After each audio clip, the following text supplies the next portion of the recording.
My self doctor Sushma Jain, associate professor chemistry, government Dungar college Bikaner.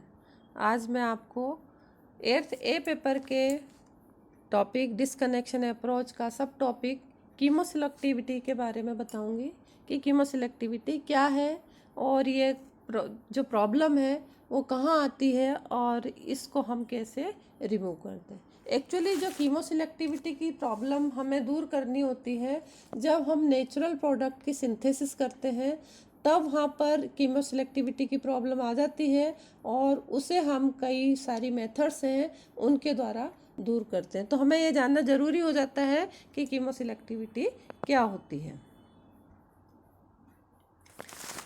जब भी हम रिएक्शन करते हैं तो रिएक्शन में जो ऑर्गेनिक मॉलिक्यूल होता है उसमें अगर मान लीजिए 2 फंक्शनल ग्रुप है, तो अगर दोनों फंक्शनल ग्रुप में से एक की रिएक्टिविटी अधिक है और दूसरे की रिएक्टिविटी कम है, तो जो मोर रिएक्टिव फंक्शनल ग्रुप है वही रिएक्ट करता है, less reactive functional group react नहीं करता। अब यदि हमें किसी सिंथेसिस के दौरान हम ये चाहते हैं कि मोर रिएक्टिव ग्रुप रिएक्ट ना करे और लेस रिएक्टिव ग्रुप रिएक्ट करे, तो इसको हम कहते हैं कि जो रिएक्शन है वो कीमोसिलेक्टिव रिएक्शन है और ये जो फिनोमिना है जो रिएक्शन के दौरान डिस्प्ले हो रहा है उसको हम कहते हैं कीमोसिलेक्टिविटी। तो हम इसको डिफाइन कर सकते हैं कि ए reaction in which one functional group within a molecule react leaving other potentially reactive functional group is called chemoselective reaction. Such reaction is said to display chemoselectivity. यहाँ पर अगर मान लीजिए 2 फंक्शनल ग्रुप हैं किसी भी मॉलिक्यूल में, जैसे फॉर एग्जांपल यहाँ है, और इन दोनों फंक्शनल ग्रुप की जो रिएक्टिविटी है वो डिफरेंट है, तो generally more reactive functional group ही रिएक्ट करेगा।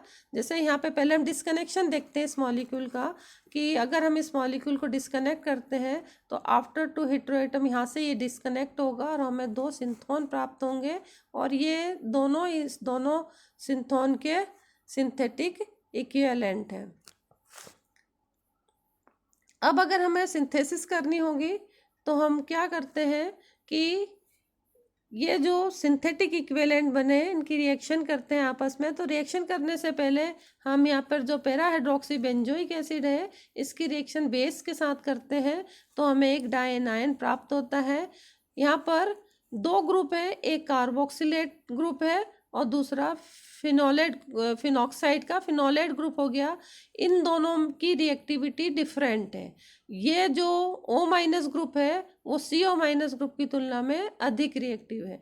तो जब हम सेकेंड रिएजेंट के साथ रिएक्शन करते हैं, यहाँ पर I लिया है मैंने, जबकि हम Cl भी ले सकते हैं, I भी ले सकते हैं, कोई भी हेलोजन एटम ले सकते हैं यहाँ पर। तो यहाँ पर मैंने आइडो डेरिवेटिव लिया है।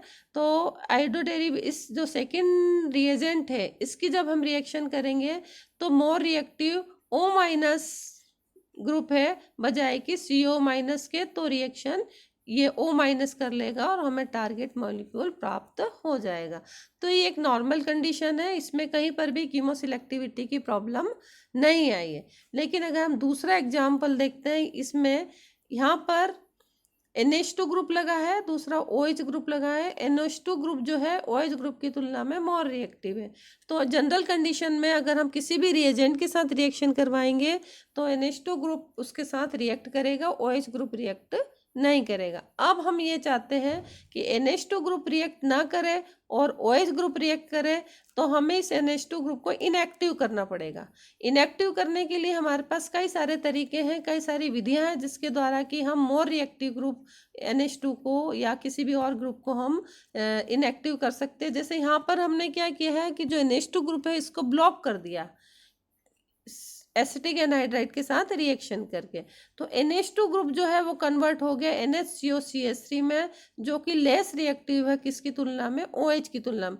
अब हम किसी दूसरे रिएजेंट के साथ अगर हम रिएक्शन कराते हैं तो ये ग्रुप NHCOCH3 ग्रुप रिएक्ट नहीं करेगा बल्कि OH ग्रुप रिएक्ट करेगा।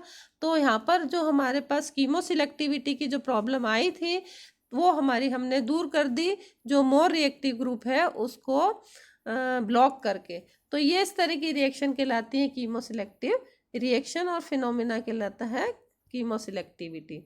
तो यहाँ पर और हम एग्जांपल्स के द्वारा इसको एक्सप्लेन कर सकते हैं।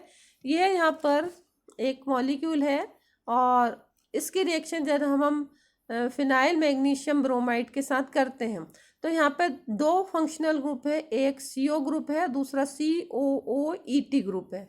यहाँ पर CO ग्रुप मोर रिएक्टिव है COET की तुलना में।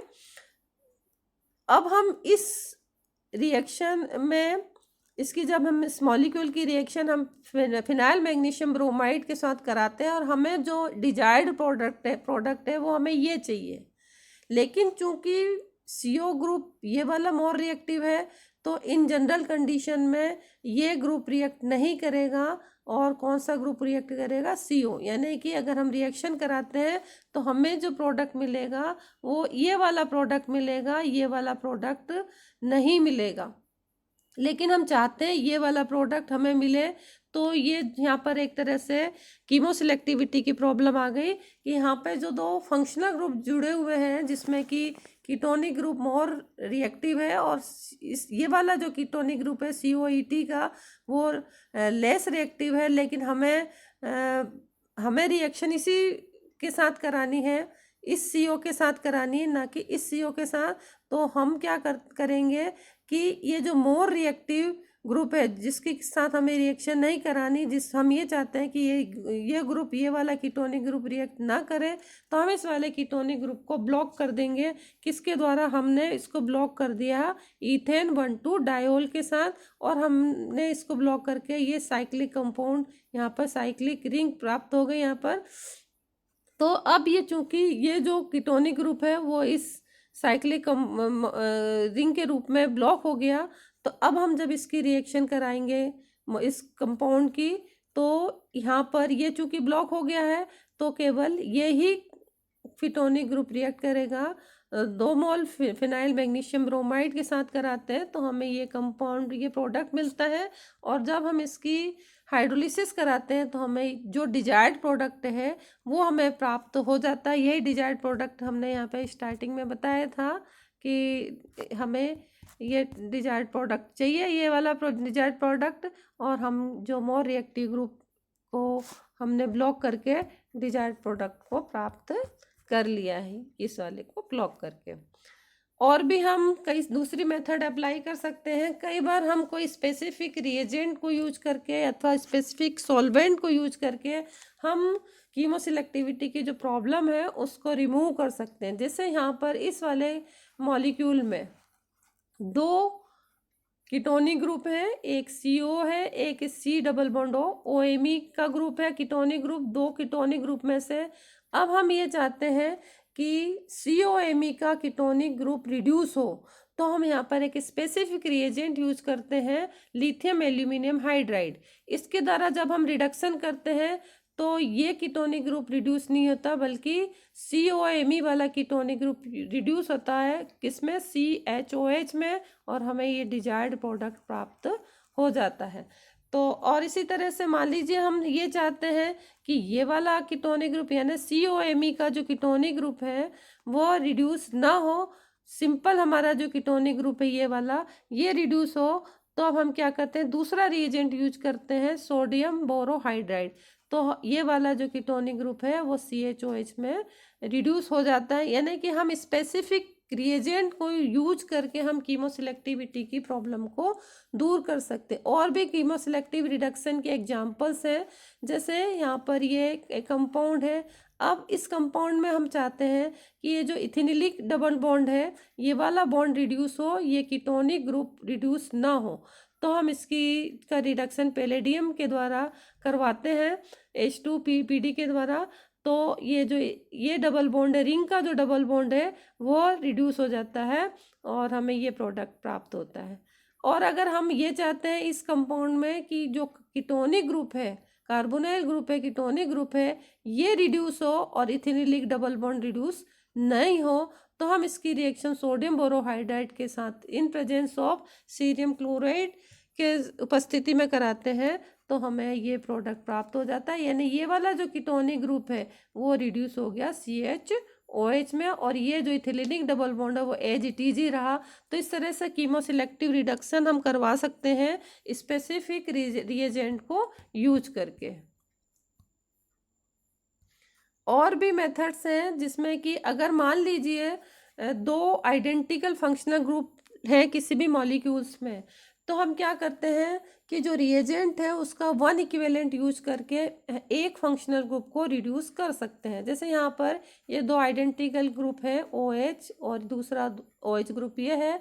अब हम ये चाहते हैं कि केवल एक ही OH ग्रुप रिड्यूस हो, तो हम इसकी वन इक्विवेलेंट ऑफ सोडियम के साथ जाइलिन की प्रेजेंस में यहाँ पर रिएक्शन करते हैं, तो केवल एक ये OH ग्रुप ही रिएक्शन करता है और यहाँ से एक प्रोटॉन का रिमूवल हो जाता है और ये इसका एनायन प्राप्त हो जाता है। इसकी जब रिएक्शन इथाइल ब्रोमाइड के साथ करते हैं तो इसका इथॉक्सी डेरिवेटिव यहाँ पे प्राप्त हो जाता है।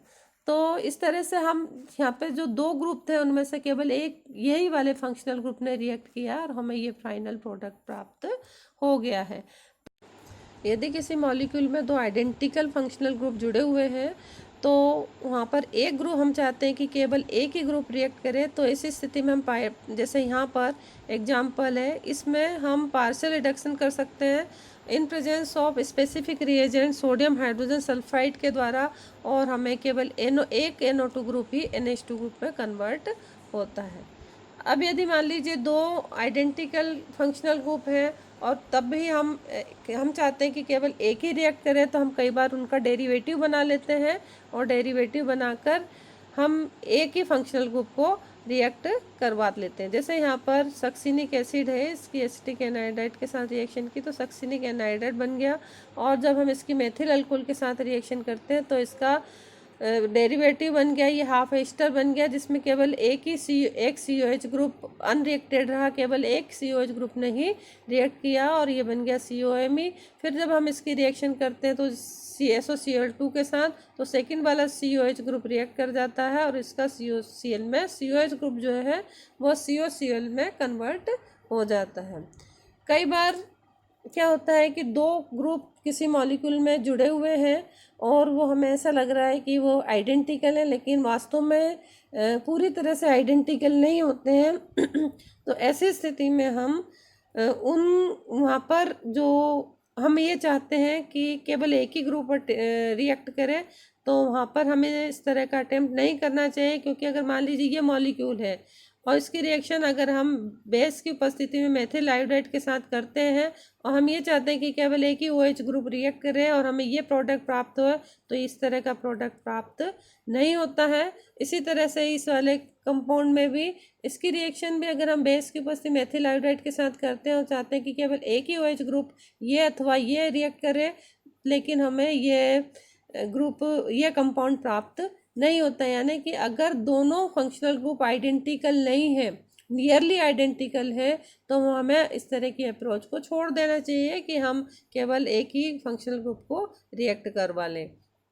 तो इस तरह से जो कीमोसेलेक्टिविटी की जो प्रॉब्लम्स हैं हम जो रिएक्शन के दौरान आती हैं उन्हें हम कई सारी मेथड्स के द्वारा दूर कर सकते हैं, और ये जितने भी नेचुरल प्रोडक्ट की जब हम सिंथेसिस करते हैं तब वहाँ पर डिफरेंट मेथड्स के द्वारा कीमोसेलेक्टिविटी की प्रॉब्लम को दूर करके हम अपने मॉलिक्यूल को सिंथेसाइज कर लेते हैं। धन्यवाद।